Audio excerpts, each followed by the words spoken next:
Hello, I'm Brigantia Blackbird of the Blackbird Grimoire. Welcome to the daily forecast for Sunday, March 24th, 2024. A very good morning to you all.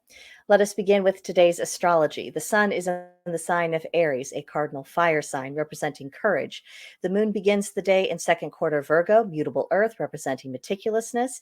It goes void, of course, at 10:49 a.m. Central Time. Then it enters second quarter Libra, cardinal air representing courtesy at 3:37 p.m. Central Time. Mercury is in the sign of Aries, cardinal fire representing alertness. Venus is in the sign of Pisces, mutable water representing compassion. Mars is also in the sign of Pisces, mutable water, and we just found our first typo of the week. It actually represents curiosity, but clearly my fingers were flying when I wrote alertness, but it's curiosity. Jupiter is in Taurus, a fixed earth sign representing practicality. Saturn is in Pisces, a mutable water sign representing nostalgia. Uranus is in Taurus, a fixed earth sign representing renovation. Neptune is in Pisces, mutable water, imaginative. And Pluto is in Aquarius, a fixed air sign representing reformation. The moon phase, of course, is in its second quarter. It is waxing gibbous. That means it is time for us to cultivate our intentions. Because of the Libra moon, we should cultivate significant relationships, look for elegant solutions for our problems, and engage in cultural activities, while we should be avoiding manipulative flattery, either us doing that to someone else or, getting whispered that in our own ears. We should also be avoiding hyper emotional people and their arguments. Arguments is in quote because with people who are fixated on emotion, it is always an emotional appeal rather than a logical line of reasoning. So just be aware of that today. On this day of the sun, allow your inner vibrancy to shine through. Focus upon your personal strengths. The Aries sun is about charging forward, taking calculated risks, and practicing sheer determination. It is very goal oriented. Keep that eye on the prize. So set aside your anxieties and remember that if you should fall in the course of things, it's only for you to learn how to get back up. Don't spend too much time regretting any particular failings or obstacles. Just see this as something to get past, overcome.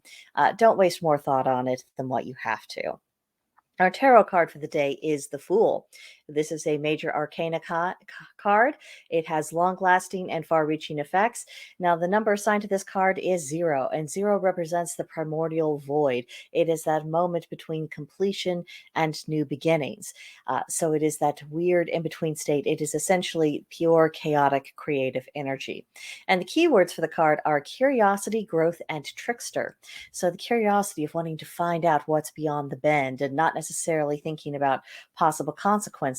It is a card of growth because wherever you go from this point forward, you're going to be becoming more.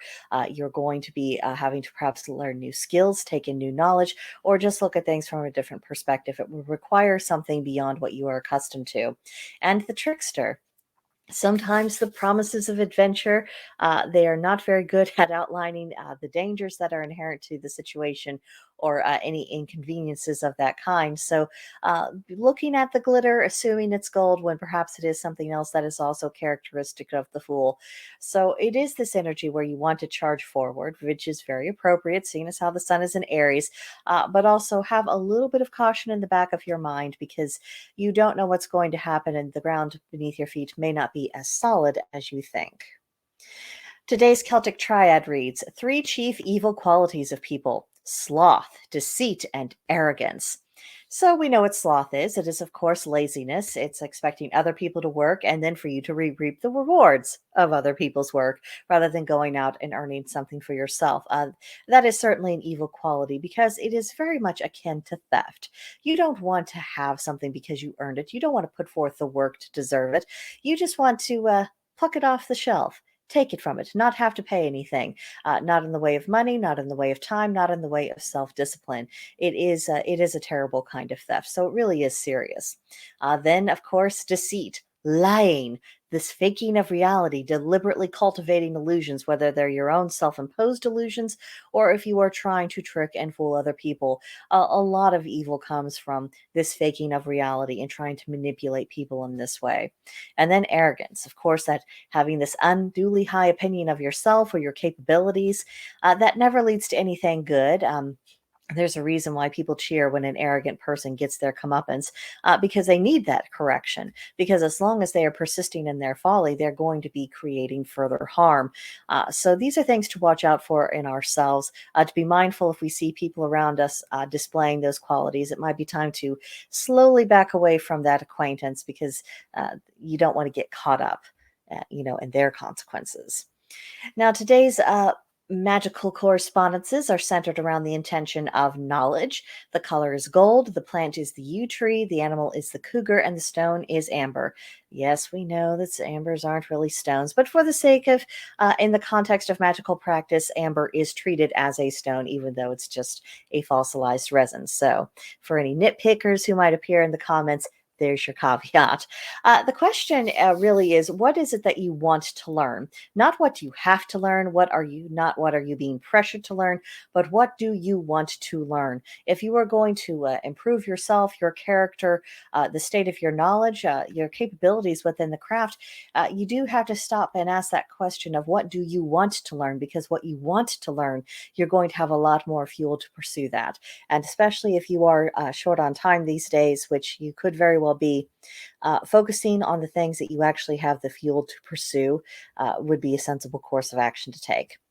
Now, for pagan practice, you might contemplate the question of what part of your life requires illumination. It is Sunday, so as it is associated with the sun, what do you want the sun to illuminate, either literally or figuratively? Also, you could be honoring a deity that you chiefly associate with spring. There's a lot of options, so certainly a deity that resonates with you. This would be a good day to leave them some offerings. Collect some daffodils for magical use. You could plant something new in your garden, weather permitting. I know winter's trying to rear its ugly head back in many parts of the country. So obviously, if you can't, you can't. But if you are in an area where it is safe to be putting plants up, absolutely do that. It's good for the soul. And then you might also choose to perform a healing ritual. Sundays are a good day for that. Now, the journal prompt for today is, how can you use your voice to shine a light on the things that matter to you most? I ask this question because it is all too easy to get caught up in what I describe as spectator culture, people who just observe what other people are doing, observe what other people are saying. They might like and admire someone, but they're not actually going to take the further step of doing anything themselves. And we are what we repeatedly do at the end of the day.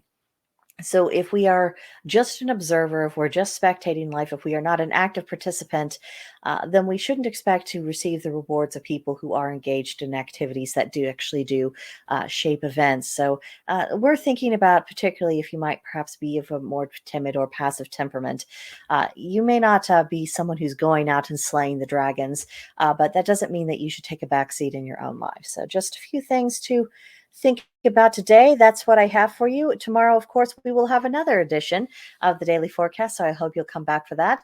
In the meantime, leave me a comment in the comment section below or send me an email at brigantiablackbird@protonmail.com, and I will have a chat with you there. But that'll do it for today, and I will see you guys next time. Bye.